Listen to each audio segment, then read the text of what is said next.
Hello and welcome to Earth Calling. We're your hosts, Ed and Lazlo.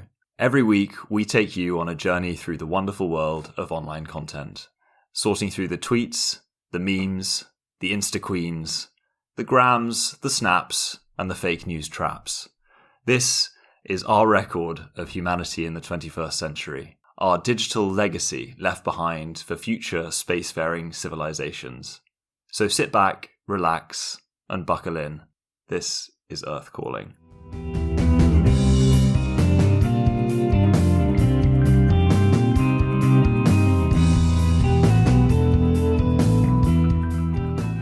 This week is our first episode of 2021, and we will be exploring Twitter. New Year, New Me. That would be a more appropriate one. Feeling blessed. Lazlo, do you have any specific New Year's resolutions? Not as such. Are you doing dry January? No.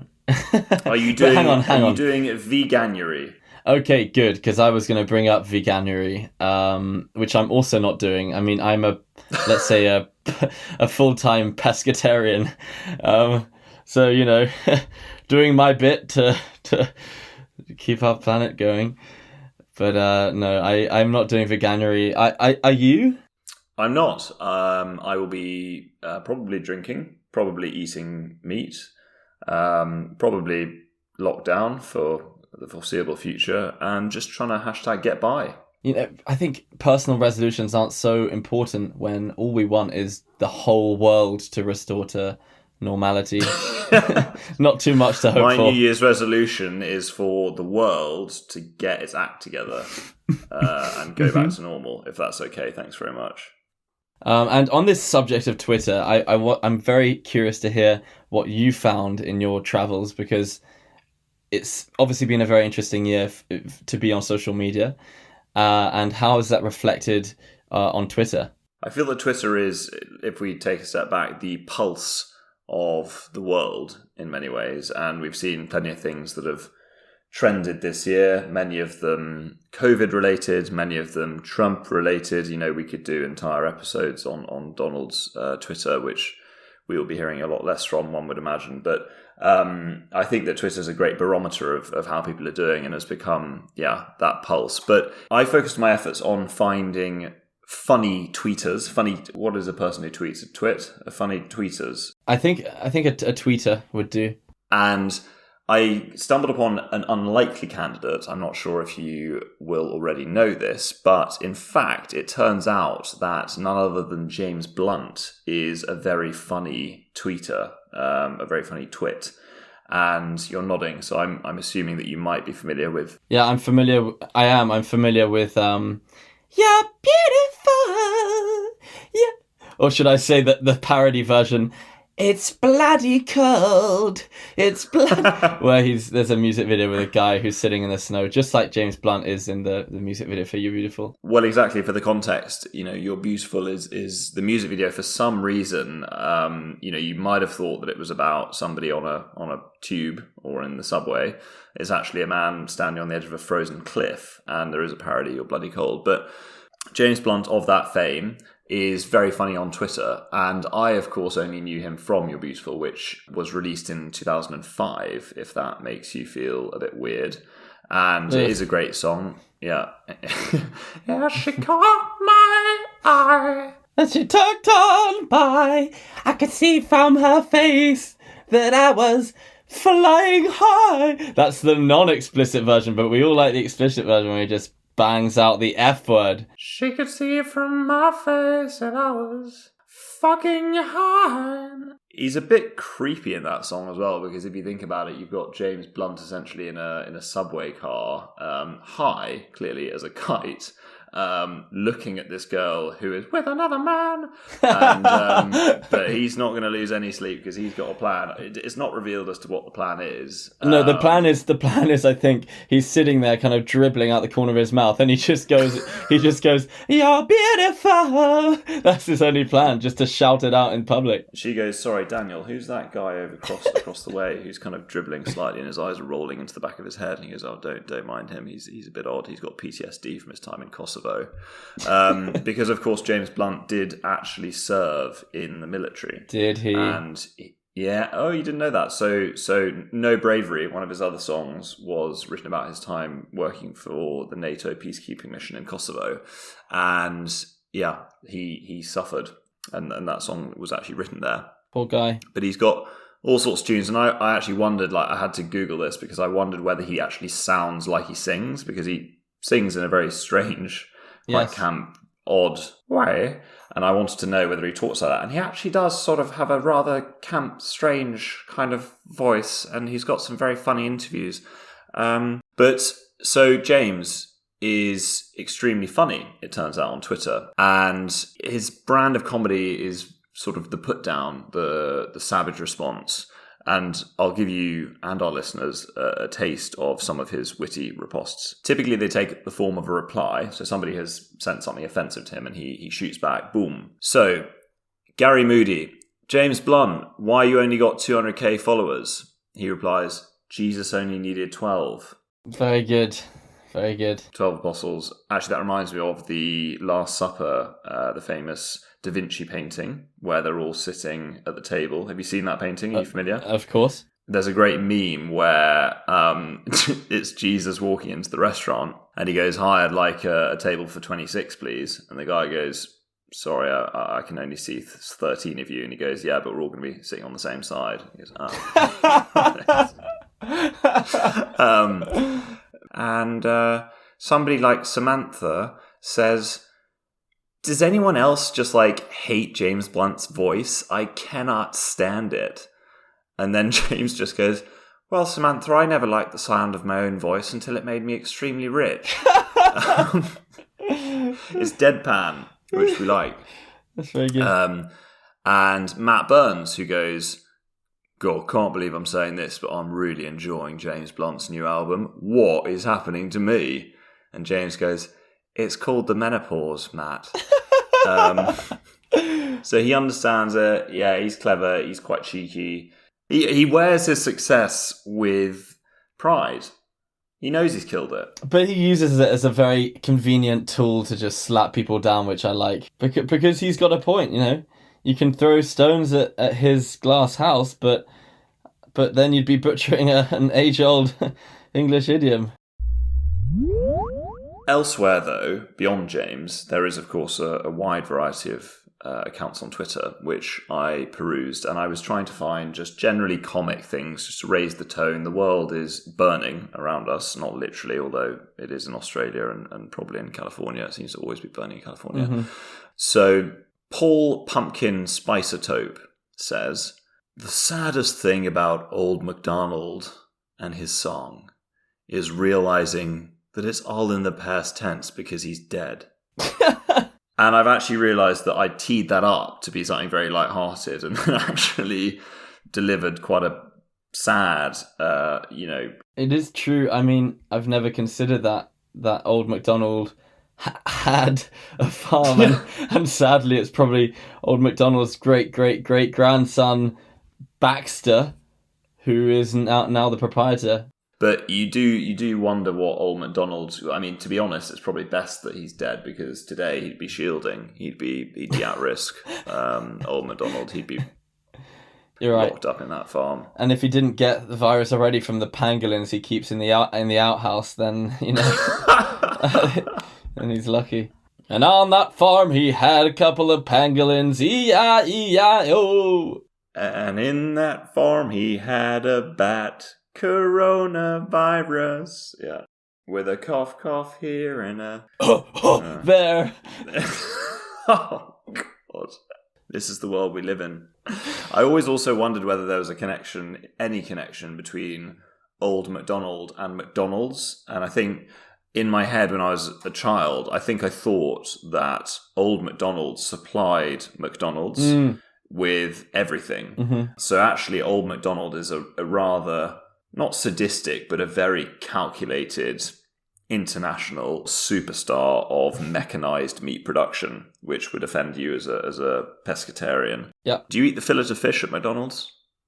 So I'm not proud of it, but I do eat the double fillet of fish at McDonald's. The double being two fillets right on top of each other, and Well, it makes sense, yeah. two for the price of not knowing what the hell it's made out of. Tell you that much for sure. It is pretty tasty though. Delicious. But old MacDonald, he had a farm.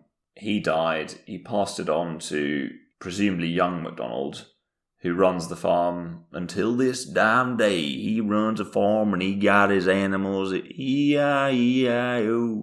I wonder what Great Uncle MacDonald would say if he knew that I use this farm mainly for Bitcoin these days. we mine the hell out of it. We do. Find those new prime numbers. Ain't no problem with that. The cows help us. We decided, in fact, because the demand for the cattle was going down thanks to these goddamn plant-based meat companies, and so we converted old MacDonald's farm into MacDonald Jr.'s Bitcoin mining agency, and we got old Bessie, who's a miner, and she go down to mine, and instead of eating her up, we decide to give her a pickaxe and a head torch, and she's down there mining away. But I'll be the one laughing when Bessie comes out of that mine with a hoof full of Bitcoins. And of course, our listeners will know that Bitcoin has reached new highs recently, unless there's a massive crash between the time that we record this and the time we publish it. Entirely possible. Famously volatile Bitcoin as a currency. We move on, though, to Ronnie Vare, and he says, women get to smell like real things, brackets, vanilla, lavender, etc. But men have to smell like concepts. What the fuck is Cool Sport Rush? And to me, this is brilliant because it really does sum up that strange brand of marketing, which is specifically aimed at the male eye. And it's kind of like, a bit like, Gatorade. You look at Gatorade and you've got, okay, well, what does blue actually taste like? It's not really a flavour, is it? Cool Blue or, Cool Original Doritos. But funny enough, I think that the Gatorade Blue, or the Powerade Blue more accurately, does actually taste like what I'd imagine blue to be. That's exactly what I wanted to get at. It does taste blue, doesn't it? Like, it's weird. Is that because you kind of mix your visual with your other sensory? Yeah, I'm pretty sure it is. It's just unfortunate that for other products, like you're saying, I don't think it checks out. Like, for example, Lynx Africa. I'm not sure that actually represents the continent of Africa, and therefore I have no idea on what grounds they decided to call it Africa. And by the way, that's obviously a classic staple of a teenage boy in the UK. I'm sure a lot of your friends at kind of 13-year-old friends would have been wearing Lynx Africa. I'm not saying that you have 13-year-old friends now. I mean, at the time. No, I mean, Lynx is a Christmas staple. It's in every stocking across the land. Everybody's got to have a bit of Lynx. And you're right, Africa is just like, what does Africa smell like? And I don't think Lynx is what Africa smells like. I mean, it's very very presumptuous. But I have to say, though, that when I read this, I don't think that we can just say that women's scents or perfumes are, by definition, more real, right? Like, there are plenty of female fragrances that are equally absurd, and I took the liberty of having a bit of a look at some of these examples, and we've got things like Insolence by Guerlain. Insolence. Like, it's like, oh my God. Well, Sophie, I mean, she is just smelling so great right now. And then it's like, what? She's smelling rude and slightly impertinent? I mean, what is the game plan there from Guerlain? She's smelling like a little granddaughter who disobeys granddad. Exactly. So Insolence by Guerlain. You've got Basil by Marc Jacobs, or of course Basil. Just Basil. You can imagine. Well, Basil, the herb, the fragrance. Yeah, Basil. Okay. Yeah, and you go in and you go, crikey! I tell you what, I want to smell like this Christmas, Mummy.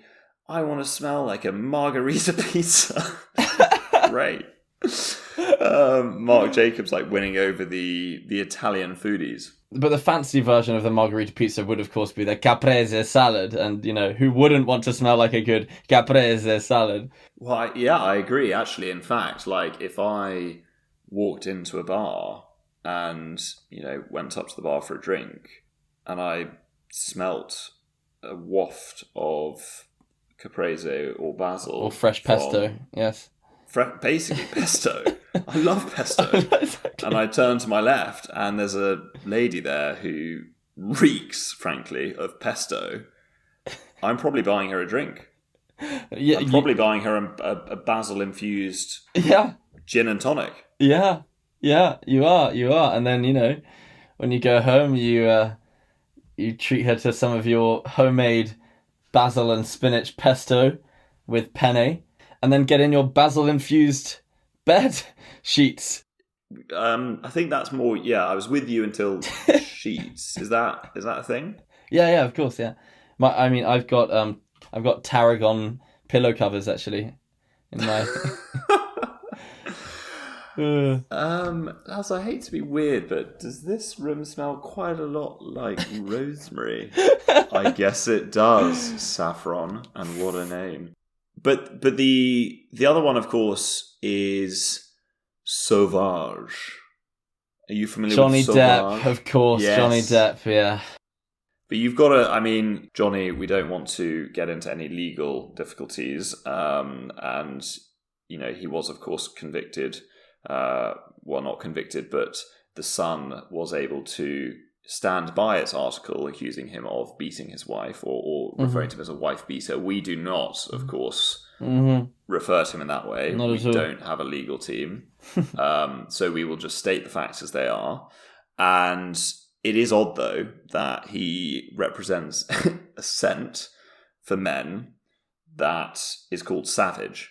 Well, sauvage, because if you say it in French, it sounds so much more exotic. Exactly, and even if you speak in a French accent and you say, no, Johnny Depp, we are proud for him to be a brand ambassador of Sauvage, despite the many allegations regarding his domestic behavior, it still sounds totally okay. No problem. Whereas if you say in English, he might have actually been subject to a few inquiries, but do buy the perfume. It's called Savage. It's called Sauvage. It's called Sauvage. No one's buying it. But if you think back, I can see why people buy it, because of course Jack Sparrow was, he was the pinnacle for many young. But hang on. I'm sorry. I don't think that Jack Sparrow is people's first thought when, buying the perfume, because Jack Sparrow looks like he hasn't showered in around 18 years.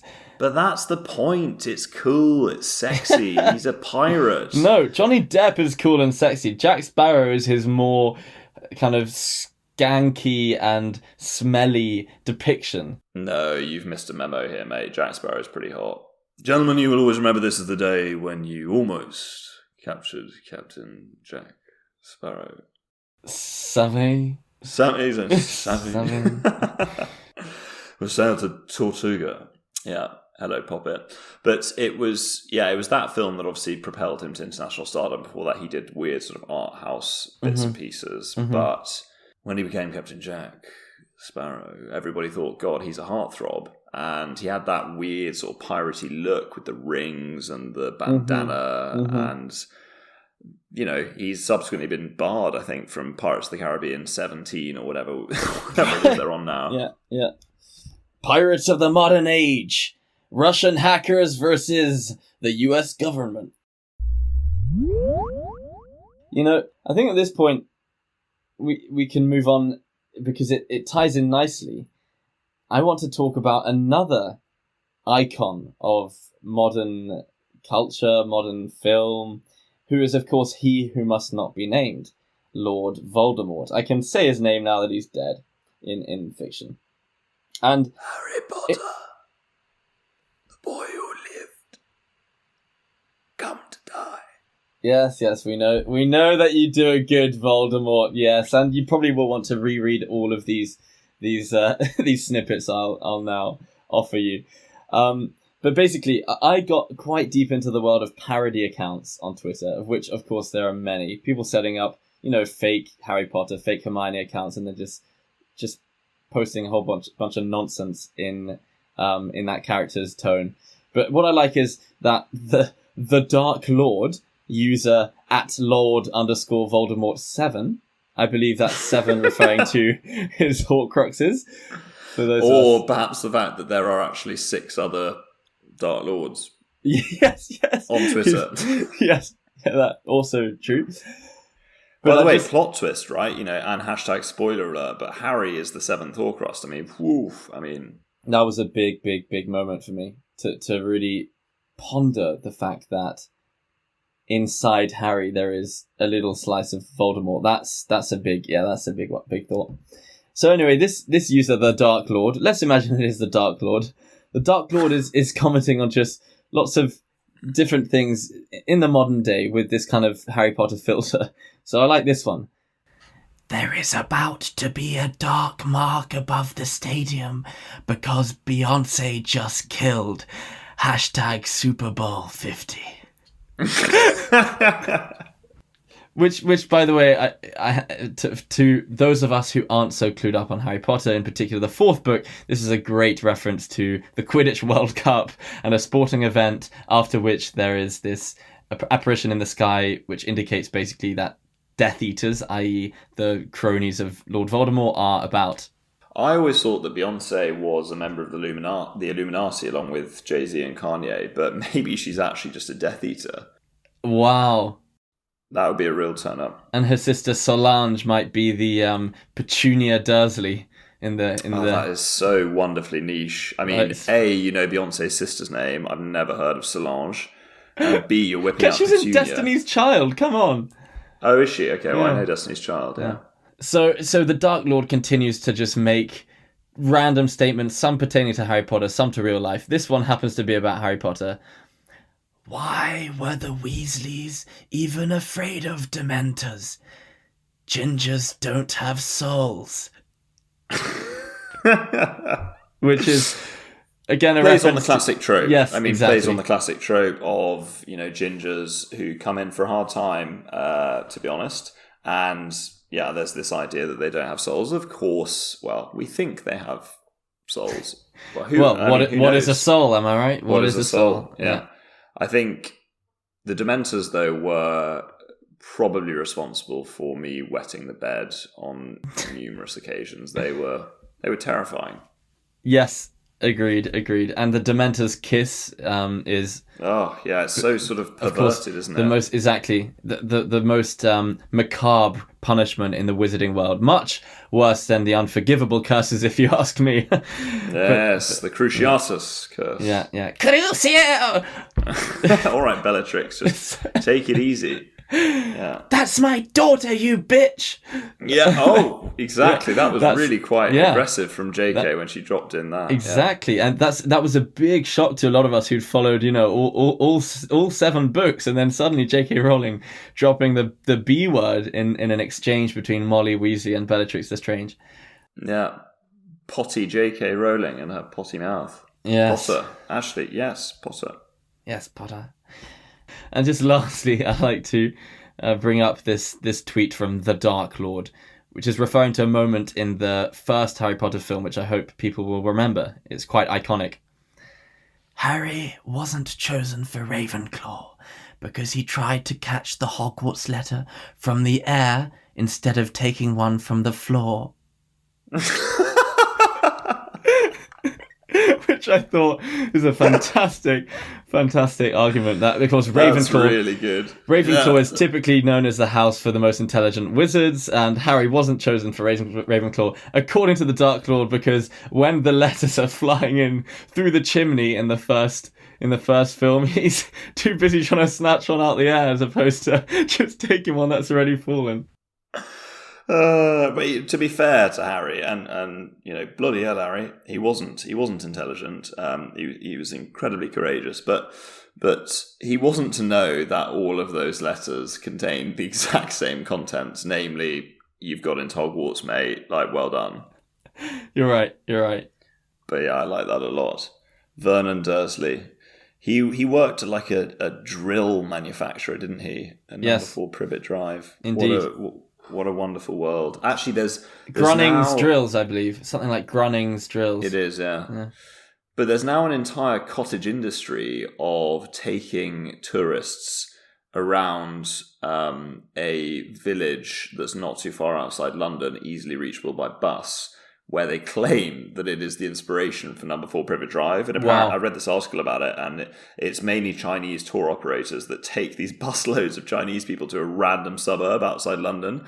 And because it's 40 minutes from Victoria, they just tell them that that's 4 Privet Drive, and they will take their pictures and get back on the bus. But the residents of this road are just like, what the hell is going on? Like, it's not like it was filmed there. It's not like JK ever went there. It's just this road that is like quite standard.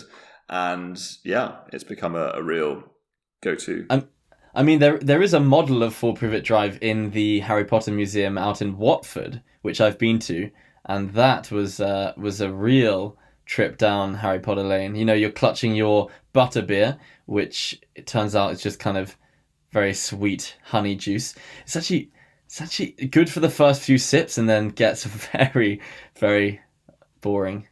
I've heard this actually. The butterbeer is to get some bad reviews. Is it alcoholic? No, and nor is it. I think in the books. In the books, it must be. Come on, it must be.